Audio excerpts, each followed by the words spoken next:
The maximum amount as set includes all amounts paid from fees for full-time salaries and wages, overtime wages, part-time salaries and wages, vacation and sick leave, health insurance, insurance other than health, employer matched Social Security, retirement. Motion made and second, or approved this 12th day of January. Questions or comments, and would there be a motion? Motion. Motion for Mr. Jones, second for Mr. Pratt. Any other questions? All those in favor, please say aye. Aye. Any opposed? Motion passes. That leads us next to the county clerk annual fee estimate report. County Clerk, form for budget, cumulative quarterly report, and annual settlement for calendar year 2024, Scott County. Part 1, summary and reconciliation of all accounts. 2024 fee account budget estimate. Beginning balance plus receipt year to date, $19,755,300. Total disbursements year to date, $18,043,700. Projected fees to fiscal court, $1,711,600. Approved this 12th of January 2024. Questions or comments? Motion. Motion for Mr. Hostetler. Second for Mr. Livingston. Any other questions? All those in favor, please say aye. Aye. Any opposed? Motion passes. That will lead us to wake up the back row. Chris Runyon and Jeff Mudrack, EMS new hires. Thank you very much, Jeff. Okay, wake-up call.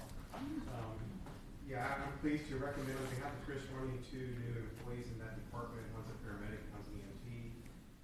First is Brian Anderson, is for the paramedic position. It'll be effective March the 4th of this year at $16.57 an hour. Glad to report that he has 3 years of related experience in the field. So that's the first. The second one is Donovan Starr. He would be an EMT. He'll be effective February the 12th, 2024 at $13.09 an hour. And he's just been working as a volunteer firefighter to start his career with us. Questions or comments? Mr. Anderson works for my company, so I would like to abstain. We'll note that in You the want to do record. them separate, so you only abstain from the one, or you don't abstain from both? All right. Good point there, Ms. Hamilton. You've been doing this for a while. So let's consider the first one. Motion, Judge. We have a motion for Mr. Hostetler. Second. Second for Mr. Jones. Any other questions This is or on comments? Brian Anderson, correct? This is on Brian Anderson. All right. Now the next one is. Joe, I think you muted yourself. I did probably. All right. We're gonna have a short recess. You want us to log out and log back in? Can we send that motion?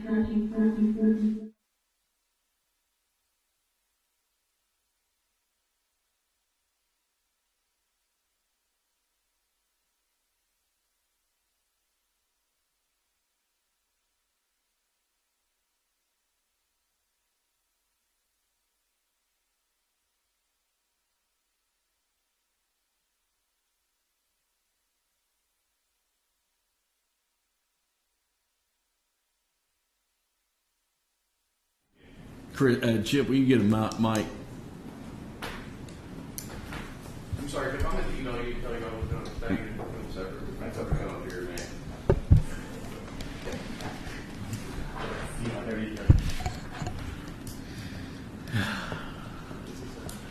It's Friday. Hey, it's Friday. We're blessed. If this is the worst thing that happens to us today, we are blessed beyond measure. Check. Especially that rainbow this morning. Did you see it? Yeah, it was very cool. Sunrise was I like awesome. the sunrises. All right, text David and see if he's still on the Zoom. All right. Studio 46 is the host now. Oh, that's pretty. It was awesome. Can you hear me? Yes, we got you, Rick. Yeah, I can see you guys too. All right, that's awesome. So, back to the business of the people. We've got Rick and Rob for Anderson's. So we have a motion Hey, Judge, Yes. can you start back with Jeff? If you start back with his presentation there of the names, Yes. that'll get all that recorded since you. Yes, sir. Well, let's do that. Jeff, if you could rewind. Sure, absolutely. As indicated, the first recommendation we have for you is Brian Anderson for the paramedic position. That'll be effective March the 4th at $16.57 an hour. The second one is Donovan Starr for an EMT position effective February 12th at $13.09 an hour. So we've approved Mr. Anderson. We need a motion. If there's no other questions, we need a motion for Mr. Starr. Motion. Motion for Mr. Hostetler. Second. Second for Mr. Jones. Any other questions or comments? All those in favor, please say aye. Aye. Any opposed? Motion passes. Thank you. Thank you. EMS Travel, Mr. Runyon. Judge, magistrates. I have a request for the court to consider to allow us to send our community paramedic to a conference in Nashville on March 22nd through the 24th. The cost of the conference is $500 plus travel and hotel expenses. But it's for the Mobile Integrated Health Conference for him to get down there and network.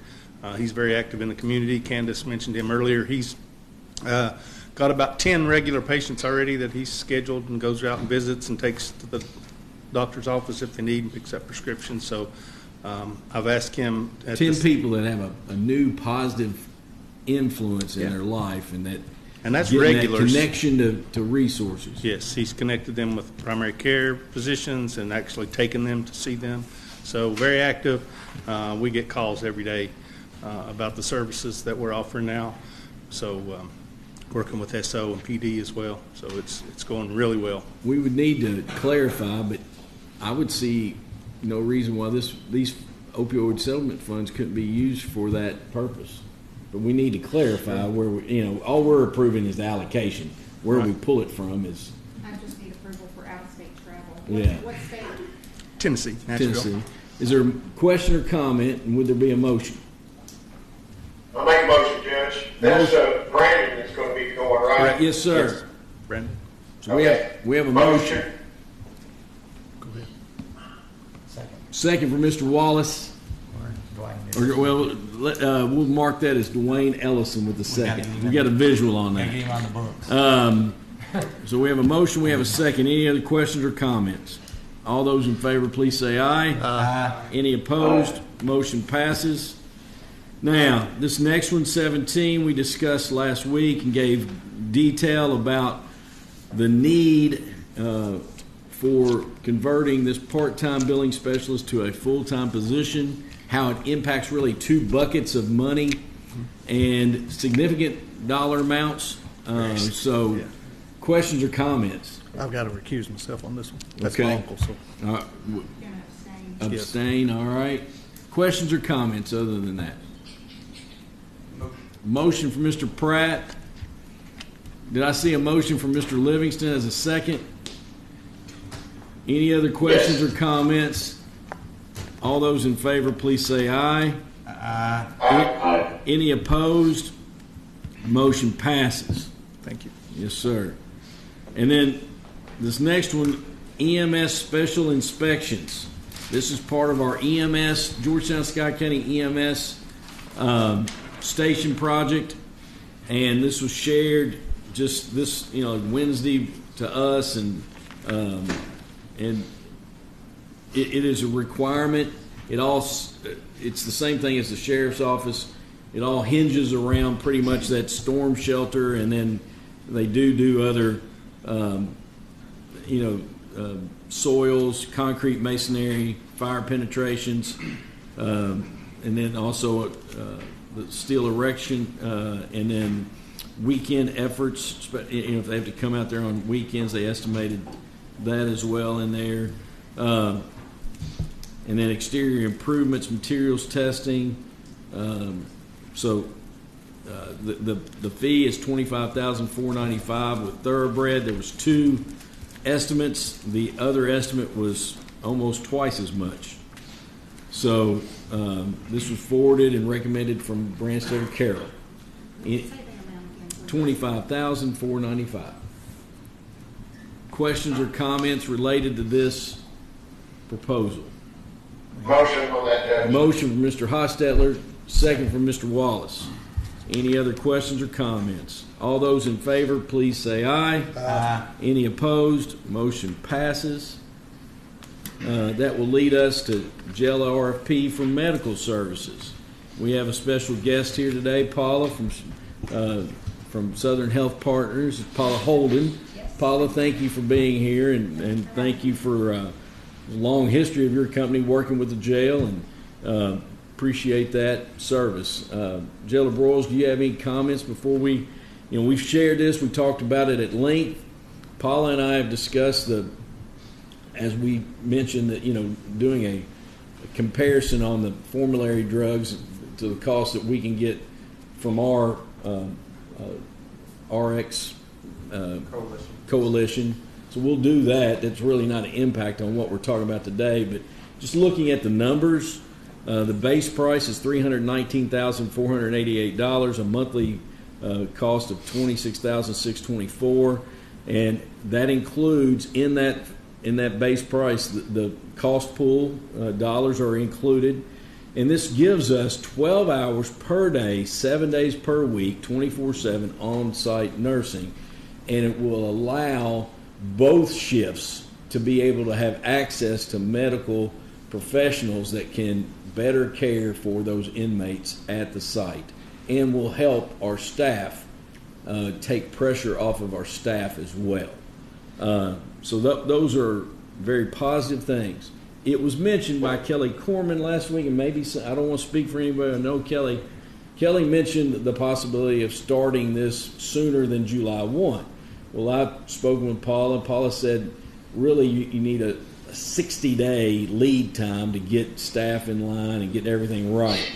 Paula, is that? Yes, so we'll have to hire some additional staff. So you're expanding your hours. Looking at that, does anyone have questions, or would anyone here the pleasure of the court be to target like May 1st or April 1st or something as a date to go ahead and get it started instead of July 1? Questions or comments? I'd say the earliest that they can get in. Sounds like it's a benefit for everybody. And we don't have this additional cost. It's not in the budget, but it'll be an overage. But I don't think it's going to be. It will not be a significant amount for that time period. We're talking about 3 months, basically, or so. You want to make a motion, Mr. Jones? What's the earliest you guys could come?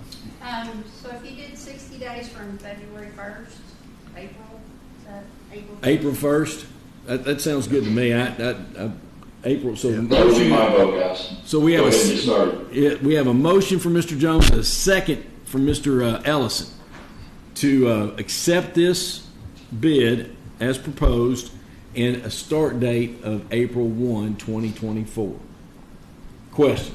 Well, I would just say I'm in favor of doing this. To me, it would be a little bit cleaner if we started on July 1st, but with Jailer Broyles' history of operating underneath the budget, I'm okay with moving forward, because I don't think it's going to have a major impact on our budget. So I would be in favor of it. All right. Any other questions or comments? So we have a motion. We have a second.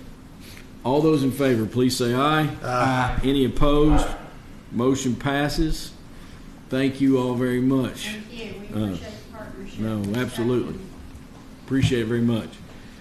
20 leads us to number 20, compensation market review. Jeff and I met with Russell Campbell of, is it MAG? Yeah, Management Advisory Group. Yes. And just sharing my opinion and observation, and after talking and discussing the potential compensation data review, I believe that Russell and his firm are very well positioned to give us the data that we need to make decisions going forward in the next few years, next 2 or 3 years, that gives us updated data that we think would be valid and accurate, and their experience is pretty extensive, and the reference that you received from Lexington Fayette County Urban County Government Was positive. was yes. very, very positive. That was a question I think Mr. Pratt had. So what questions does anyone have? And then I'll let Jeff, before you ask any questions, I'll let Jeff just give his recommendation. Yeah, just a couple of quick comments. First, it's been 3 years since we've done our last comprehensive market study. And yes, this firm has a very good knowledge of working in the public space, so I think they're uniquely qualified to help us with this type of compensation study. And yes, they worked most recently with Lexington and Louisville and done studies for them, so I would hope that they could take that experience and relate it to us as well. And this data will help us make informed decisions. And we might find that we're fine with a lot of positions, and we might find that we're weak in some areas, and it'll at least give us the information that we need to make informed decisions, good decisions on behalf of the citizens of the community. So the fee that he's quoted us is $17,500, and I'll just see whatever other questions you all might have about this. Questions or comments? No, I don't have any questions. Just thank you for reaching out to Lexington. I appreciate it. So Sure. try to input. So, Jeff, when we did this in the past, I see here under scope of services, they're going to meet with department heads, and really, in the crux of this is that we need to make sure that the pay that we have, that we're paying people appropriately as compared to the market. I mean, do you believe that part of it is necessary? The meeting with people, I don't know that that's as essential as what the primary need we have for them is just give us the updated market medians for all these positions. That's exactly right. Yeah. And so as long as they understand that's what we need, and you've relayed that to that, George Judge has. And we've discussed at length about what we think. He's going to have larger data sets, but we're talking about trying to compare Georgetown, Scott County to other similar communities, and looking at both city and county pay for like positions to get the best data that we can. And I think it's a thing that needs to be done. And Judge, what was the time frame on the return? Well, he indicated that he would have data to us by February, or in February. But I would like to set a deadline of March 1st because we need to have that information so we can factor it into our budget decisions. Right. So when you finalize with him, you're going to Yes. ask for March 1st. We'll have that in the final agreement. Okay. We don't have an agreement yet from him, but that will be part of the agreement. Okay. Would there be a motion to accept? Motion for Mr. Wallace, thank you, and a second from Mr. Ellison. Any other questions or comments? All those in What was that price tag on there? What was $17,500. Okay, I missed that already. No. Thank you. Yes, sir. Any other questions? All those in favor, please say aye. Aye. Any opposed? Motion passes. Thank you. Thank you. Now, I have new business, and I shared from Temple, and Temple came last week and shared just the general rules and guidelines for Lytle's Fork Recreation Area. And he also shared some logos that I shared with you electronically. You can see up on the screen. Thank you, Zach. Questions or comments about any of these? And then we do have an advisory board member here, the esteemed J.R. Brandenburg. He's in the back row too, by the way. But any questions or comments about what has been recommended by the Lytle's Fork Recreation Area Advisory Board? Are we choosing between option 1 and option 2? Is that what we're like? I don't know. What's the difference? Really, what we were considering, was the rules that were shared, guidelines for usage, and then do you want to go with a logo now, or we can come back to a logo? I shared this via email. You might have not put a lot, but I'll be honest with you. I need a little help about what the difference is too. Yeah. There was another, and then that's another. Is this option 3? No, what we're going with is just this general, scheme: hike, bike ride, Lytle's Fork Recreation Area. And on trails where they're hiking mostly or biking. For example, if it's a biking trail, they're gonna have that bike logo, and they will spray on trees so people they know that's a bike trail. And then the riding aspect, the same thing for riding. And then for the ultra marathoners, like Nettles over here, we might have to add a logo, but Just his face. yeah, just his face.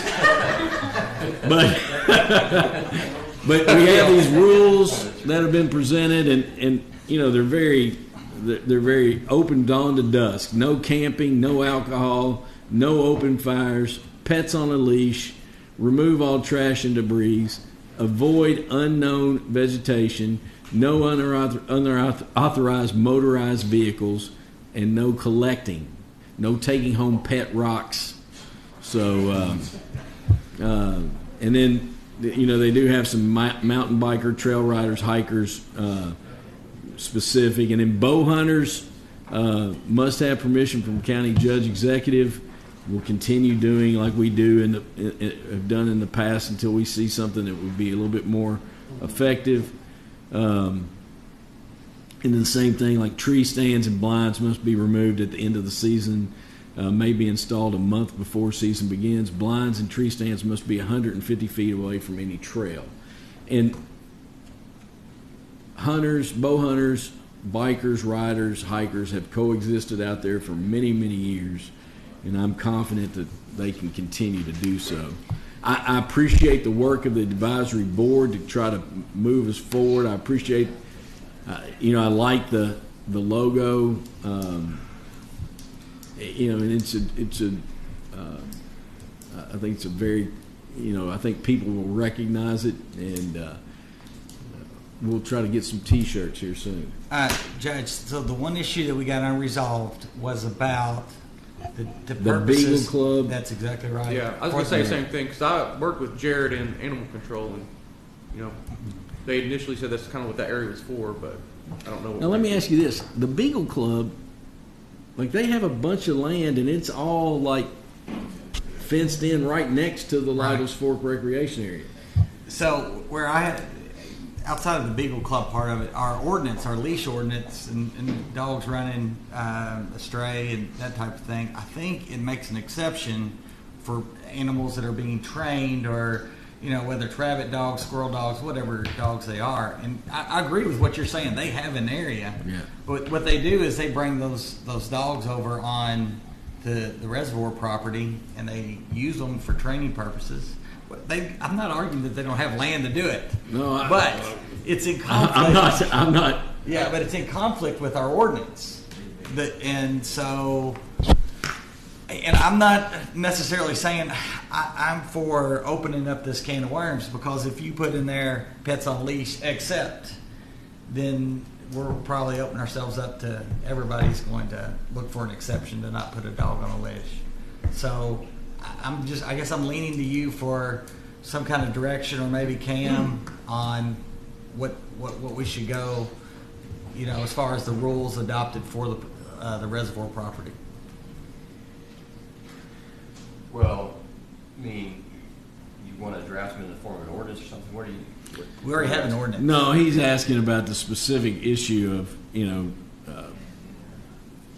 pets on a leash being required. I mean, I think we have the But you're dog asking at is large ordinance that was adopted not that long ago that would apply out there. Yeah, and it allows for dogs that are being done have specific trainings to be allowed to be off run the leash. without leash. The ordinance. What Our Chad's current saying is ordinance has the that. ordinance has that clause. Yeah, it has a clause for like if you're training a dog. I Yeah. think is what it says. And so the Beagle Yeah, Club yeah, people I did who know are that. right there next to the property are taking their dogs over there to train.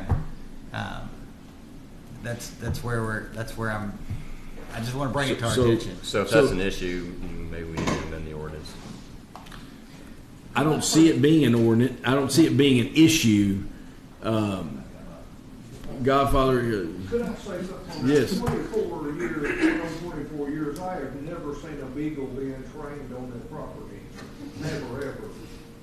yeah. And I don't guess I understand that situation. Well, I got a call from a guy out there who says he takes his dogs over there and trains them. I have never seen them. Yeah. Never, ever. And he says you're creating a habitat for them. When we do all the trees and stuff, rabbits run underneath there, and you know, I all, didn't even know that yeah. happened. So if the existing ordinance has a clause that allows for training of dogs, then that would supersede these rules. Right. Yeah. So I think the general thing is when people go out there and walk, when people go out there, I agree they with should you. have them on a leash. I agree with you. Out of respect for other hikers, bikers, riders. So that we can adopt these rules. We and then adopt we these. understand that the ordinance. Yeah, and if is somebody's in over place. there from the Beagle Club training dogs up in the woods, so then we'll, if it becomes an issue, we'll revisit it. I'm good with that. Hey, I have a question. Yes, sir. On the hunting rules where we have, where the judge's office is going to get permission, should we, since you're giving permission personally, should we have them sign any kind of waiver? I'm thinking the same thing as David, as far as, We've been doing that, nothing will change with that. so they do, there is documentation that they're They there. bring their driver's license and it's documented in the Yeah. system, and then they get a card with the judge's stamp. But your question, David, is that they hold the county harmless? Is that what you're Correct. saying? Yes. Which parties you wanting to do this? With someone that shows up wanting permission to bow hunt, That makes sense to me. What do you want to do? just make a waiver that they sign that says we hold the county harmless and that, Stacy, what was Stacy saying about going online? nobody goes online. They just come in and they show their driver's license and they get a permission card And a sheet of the You do rules. that? and they get a sheet of the rules. But we could add to that, they sign a waiver and we keep it on file. But Their what- name, what's the difference? address, and phone numbers entered in the system What's the also. difference in somebody bow hunting and somebody riding a horse or riding a bicycle? Well, if somebody is bow hunting, when they shoot that bow, that arrow Yeah, could bypass everything and kill someone. yeah. Could. If you're riding on a bike and you've got total control of your bike and you run into somebody, that's your own fault. But the opportunity for injury or death is more likely in the bow hunting than it probably is to a third party than it probably is on anything else that's allowed out there as far as mountain biking, trail riding, and hikers. So I would propose that we consider the rules as presented with the caveat that we will develop a waiver that that bow hunters sign when they come in and get a permission slip, and we'll keep it on file. And that waiver will say that they agree to stay 150 feet away from used trails and they agree to be safe and respect. Why does the logo not say hunt? Bike, ride, hunt? Well, they've got, you'll have to ask JR, he's on the board advisory. They got the deer on there. Bike, ride, why is not hunt not on there? I don't fully understand what you say, I'm sorry. I was just curious why it doesn't advertise hunting. On the logo? On the logo, it leaves it out. I It don't has a know. deer on there, but it doesn't They don't say. want to encourage hunting, I don't think. That was probably the most popular thing there. And then, you get too complicated on this training dogs down there, what about the coon Can I- dogs that illegally hunt down there? They're gonna wanna come to you and say, hey, we wanna train our coon dogs down there and things, so. I mean, you're gonna get into another phase here. I was going to go back to the dog ordinance because I'm looking at it now. I think the only exception is for herding or hunting dogs. It says dogs being used as herding dogs or hunting dogs are exempted from the provision of this section, which is the dogs running at large. during such time as the dog is actively and lawfully being used as a herding dog or a hunting dog. That's the only exception I see. And that's what Chad was saying, that it supersedes these rules. So, is there a motion to approve? One more thing. So it says open from dawn to dusk, but bow hunters usually go in before. They usually go in the dark, come out in the dark. I don't know if we're going to limit them to those hours or. Well, I think you put up these general rules, dawn to dusk, and if, it goes back to the same thing of enforcement. Why have time? Well, I think they were just trying to keep people from camping out there and trying to keep people from, sitting around a campfire and staying till all night at time of the, they had to put a start and a finish. Dawn to dusk is widely used as a guideline for parks and recreation areas. So that's why. But nobody's going to say something to a hunter that's going out there to get up in a tree stand before dawn. So, would there be a motion to approve? Question, Rick Hostetler. Yeah, a couple more comments. On the logo, they do show a hiker. What I'm looking at, and then a guy on a bike and a guy on a horse, and then they show a deer. Yeah. But go back to the people, the liability if somebody gets hurt, like David and Rob were talking about, the hunting and the bikers. Could that statement be made on these rules? I mean, these are going to be posted, right? The rules that we're working on. These will be posted in a few areas down there on a sign. Yes. I mean, can't that be on the sign to ride, hunt, to walk, hike at your own risk, something like that? I don't know. Cam? Well, you probably want something that would direct hunters to come see Stacy first, right? To get a. Oh yeah, I agree with that. Hunting. That's Yeah. the way. I thought that they took pictures of the licenses in the past. I don't know. And then one other thought is on the no camping. I know in the past the Boy Scouts have camped there, and that type of thing. Is that going to eliminate that opportunity as well? No, we won't eliminate the Boy Scouts from camping. Are they going to need to get a permit or something? They'll have to get. What we've done in the past is just coordinated with them. JR would go down there. It's once a year. JR would go down there and he'll mow out the area just to make it, somewhat easier for them to find a place to put out tents. And, I don't think we want to avoid that, but we just can't put everything in I guess we could put an asterisk down there,